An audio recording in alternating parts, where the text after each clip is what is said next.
What's up, guys? It's your favorite Yugi tuber, YuGiBOOM, and today I got a fun deck profile for you guys. It's Dark Magician. We're gonna get right into it.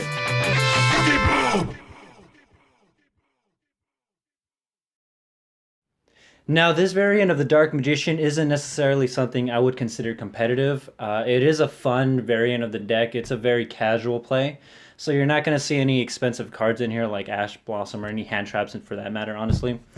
If you wanted to make this version of the deck competitive, then I think you could do that. There's a couple of cards here and there that you could definitely switch out, for the sake of, just having more power in the deck. But this is more of a stun variant version that me and my friends made, so we'll go ahead and get right into it.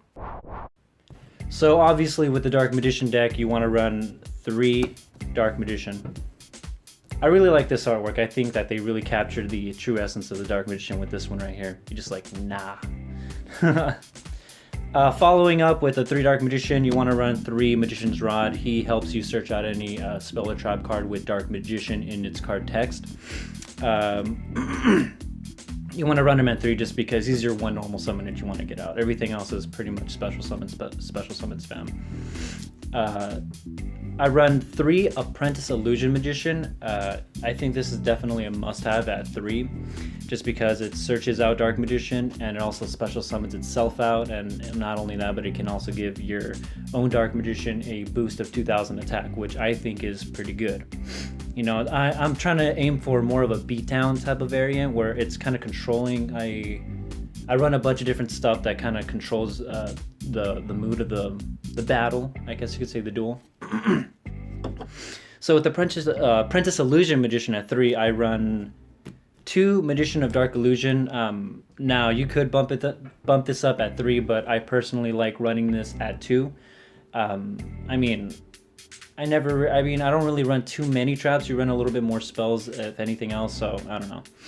That's just my reasoning behind it. Now, we run the 1 Spellbook Magician of Prophecy. He searches out your spell cards, your other spellbook card that searches out the one that lets you draw. So we do run that, a little bit of an engine like that. It's not 3-3-3, again, because we're just kind of messing with different card formulas and we're seeing what works and stuff. That one does work. I just wanted to try this one. It's been working out for me so far. We'll have different versions of this deck later on as well. So we're done with the monsters, now onto the spells. We run 3 Dark Magical Circle. Definitely a necessity for the deck because this is the one that helps banish anything on the field when you summon a Dark Magician on board, and this also lets you search your deck out. You just look through your cards and add anything with Dark Magician in its name. Everything but Timaeus. Now we run a lot of 1-ofs as well. We run, with the Dark Magical Circle, we run 1 Dark Magic Attack, 1 Illusion Magic, and 1 Dark Magic Inheritance. These guys are all really good. Dark Magic Attack is basically a heavy storm for Dark Magician specifically, which is really, really nice. Most often than not, you have Dark Magician on the field anyways, so you don't really have to really worry about that, or if it being dead in your hand. Illusion Magic, no, I just play around with these ones around just because, again, you can search these out and they have Dark Magician's name, so it's, I don't know, it's one of those things that I use. Now, another card that I use, I run 2 Eye of Timaeus. Again, this is a fun card for me. I like to go into the this guy right here. He's a fusion guy. Oop. The Dark Magician of Dragon Knight. I think he's pretty cool. I mean, he kind of like stops your opponent, sort of. He protects your back row. Yeah, he protects your back row, and then the back row protects him. So you kind of have an unbeatable board kind of thing, unless you get rid of each one. So anyways, after Eye of Timaeus, I run 2 Spellbook of Secrets, followed by 2 Spellbook of Knowledge. Again, these can be bumped up. And for stunning purposes, I run the Secret Village of the Spellcasters, a very underrated card for spellcasters in general. If you have a spellcaster and they can't play Yu-Gi-Oh! And I think that's the best thing about playing Yu-Gi-Oh! Is making your opponent not play. We run 1 Upstart Goblin, 1 Soul Charge, 1 Monster Reborn, Just kind of throwing them down there. And then 2 scapegoats. And that ends the spell count. For traps, we run 3 Magician's Navigation, 3 Eternal Souls. Again, you combo this off with the Dark Magical Circle, and your opponent can't really do much after that. And then we run 2 Metaverse to help get out that field to stun your opponent as fast as possible.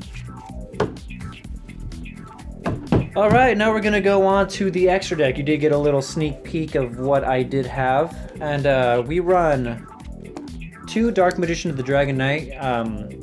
I think it's really, you really only need to run 1, but because there's so much room in the extra deck space, then I just kind of decided just to add that. And now a lot of these cards that I do have in the deck, or the extra deck, are just kind of just for show. I don't normally go into any of these, aside from like this guy, and sometimes maybe the some of the Xyz monsters.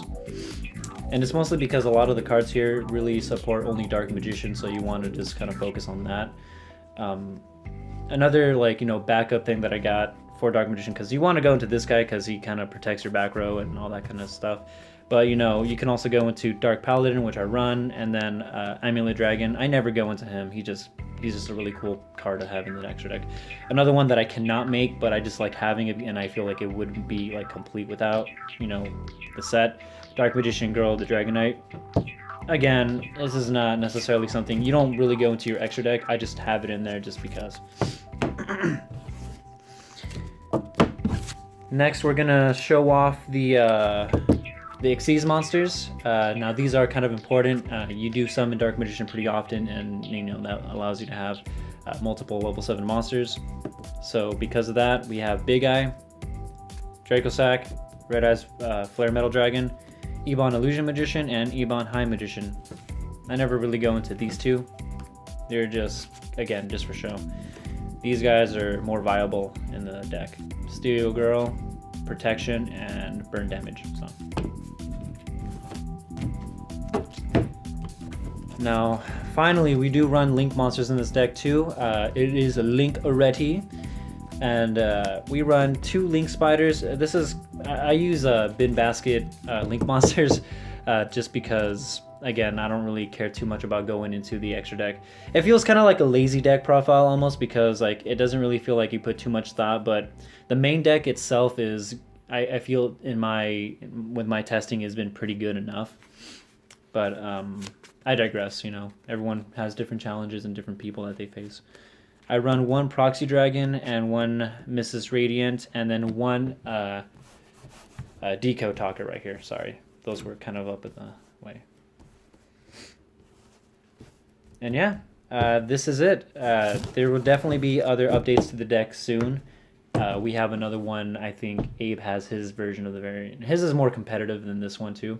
This is kind of more of a have fun with what you have, and just you could take it to your locals or something if you wanted to.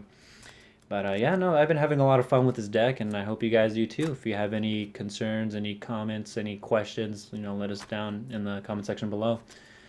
Remember to like, subscribe, and follow us on Twitter and any other social media aspect that we have for YuGiBOOM. And we'll catch you guys later.